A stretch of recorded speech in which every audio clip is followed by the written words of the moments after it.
I'm giving each group of you a different era of history to research. And the question is, what impact did your era have on the modern world? So Sarah, your group has the ancient Greeks. Ravi, you've got the Romans. And Danny's group gets, yes, a bit of a challenge for you. You get the Middle Ages. Some even call it the Dark Ages. Boring. See how you get on. Yes, miss. So, Serene, yes, you get the Renaissance.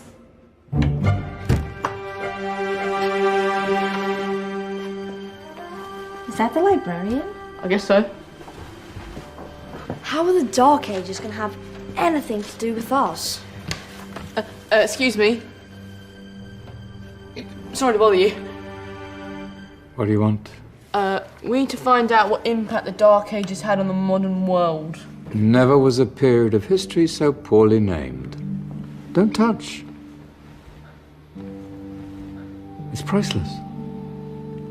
And I suppose someone's been filling your head with the usual nonsense, eh? 1,000 wasted years.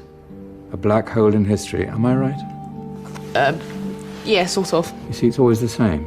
You assume it was all mud, disease, death and destruction, with marauding mobs of barbarians ripping down the good of former civilizations, burning and plundering as they went, nothing of any worth invented either, eh? Oh, no. Go on, Beofrey. Sorry to bother you. Come on, it's probably not worth it. Everyone knows that the Greeks and Romans invented everything anyway. Oh, did they now? And you're sure about that, are you? You know, I might just have something for you. You seem to be up to the task. I suppose I could... Follow me. I've got just the book for you.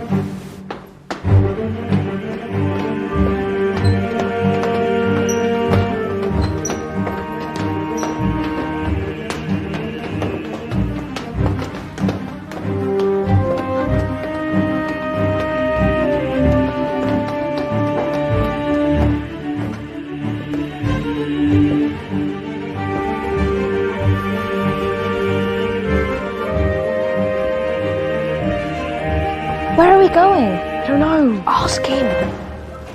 Excuse me. Where are we going? From darkness into light, my young friend. From ocean onto land, there are things you should know. Oh, yes, indeed.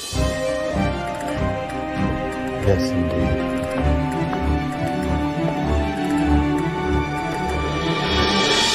Now, I know I left it round here somewhere.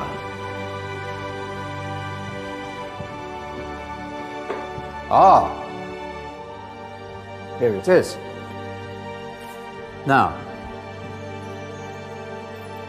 take a look. If you dare.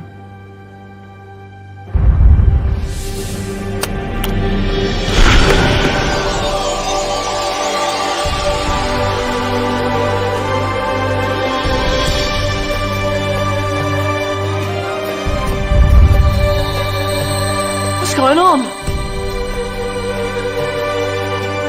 Welcome to the Dark Ages, or as it should be known, the Golden Ages. Who are you?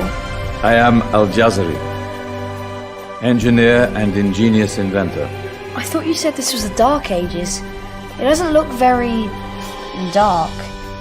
That's because it's all a matter of perspective, my soon-to-be illuminated friend. Of course, there are parts of the world that weren't dark at all, but in a civilization that stretched from Spain to China, the golden rays of discovery and invention shone over everything. What civilization? The Muslim civilization, my young friend. Through scholars and scientists of various faiths, some of the most important discoveries known to man were made at this time. Discoveries that drew on knowledge of the ancients, but have more connections with your modern world than you could possibly ever imagine. Like what? Well, all sorts of things. I've got to get a picture of this. I knew it was a good idea. Who are you? Allow me to introduce Ibn al-Haytham, a great scientist whose ideas led to the invention of the camera. You invented the camera? I laid the foundations for modern cameras by explaining how our eyes work. I found a way of projecting an image onto another surface through a small hole in a dark room, later called camera obscura. Think of all the things that evolved from this discovery. Cameras, cinema, all share the same principle. Cool. Look out below! Who's that? That's my good friend, Abbas ibn Farnas, who gazed up to the heavens, passionate in his belief that man could fly. Whoa. Indeed, he dared to dream about flying 1,000 years before the Wright brothers. Do you know you all take your jet-setting holidays for granted, so it only seems fair to remember Abbas ibn Farnas. Stand by. I'm ready for takeoff.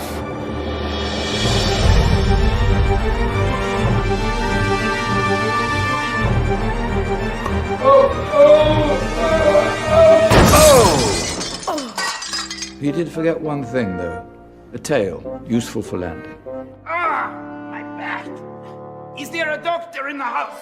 Did someone call? Ah, my old friend, why don't you introduce yourself to my young guests? I am Abul Qasim al-Zahrawi. Many call me the father of surgery. Did you actually do surgery back then? Of course we did. In fact, many of the surgical tools that I invented are still used in your modern hospitals. Excuse me, a patient needs my attention. Scalpel? I think I may need some stitches. In that case, I'll use catgut. Catgut? From the gut of animals. Perfect for stitching up internal wounds. Your surgeons are still using it today. Sorry, mustache.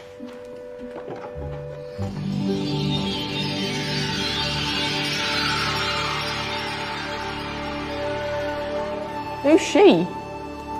That's Maryam al-Astrolabi, one of the many brilliant women of her time. She made sophisticated astrolabes.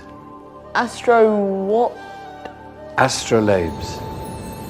They show the sky and the stars on a small flat plate you can hold in your hand.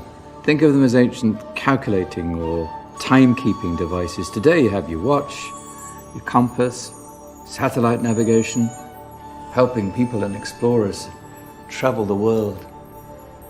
Science at its brilliant best. And all these things were developed during the Golden Ages. And that's just the tip of the iceberg.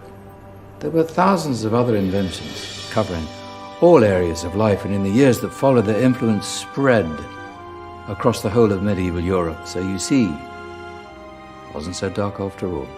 What about you? Me? What did you invent? Well, I don't want to be big-headed, but I made some groundbreaking advances in engineering. I suppose my most significant discovery converted rotary motion into linear motion using a crank and connecting rod. It's essential in pumps and engines. In fact, I've no idea how the Industrial Revolution could have happened hundreds of years later without such a device. Not that I ever get the credit I deserve. But my crowning glory was my amazing time-telling machine. My legendary elephant clock.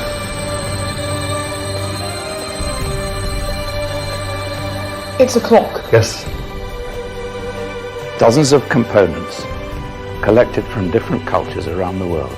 Indian, Greek, Arabian, Egyptian, Chinese. Wow. A United Nations clock. That is pretty cool. Does it actually tell the time? Wow, yes, of course. If it wasn't for me, thousands of people would be late for everything.